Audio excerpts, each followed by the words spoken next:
Okay, moving on to the last big chunk here, let's talk about places.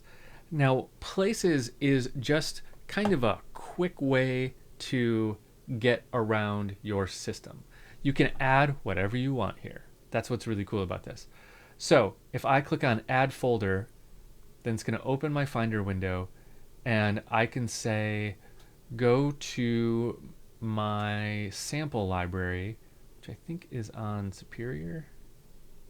Nope, Michigan. There it is. Sample library, and I'm going to say open.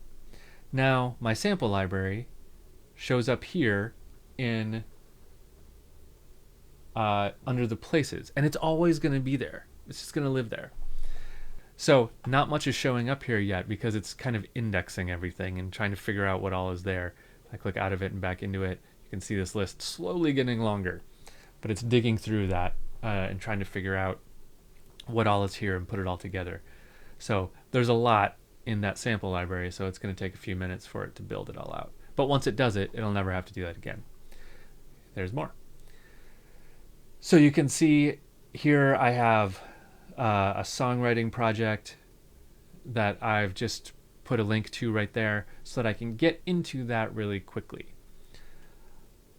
Now, a couple of these things are always going to be here. Your current project, so if you have sounds and everything already in the project that you're currently working on, this would be a quick way to get inside of it and see your sample folder in this current project. Your user library is where a lot of different things live. Most of this stuff already shows up here, but if you really want to just get in the weeds, your user library is where you can find a lot of stuff. Okay, so you can add anything you want here. Any spot that you go to all the time and you just want a quick way to get at it from inside the browser, just click this add folder and make a link to it, and it'll be really easy. Now, one other thing that's really cool here is that if I go into my sample library and I say, I don't know, this DX7 library, okay? Here's a DX7 library that's like an old synth that I really like. I can now, because it's showing up in the browser, I can right click on it and say add to synths.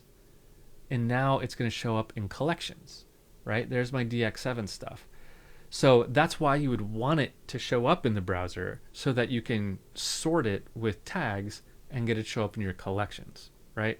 That makes things work so much faster and so much better. So it's really great. Now there's one element here that I didn't talk about yet under places, and that is packs. Let's go to a new video and talk about packs.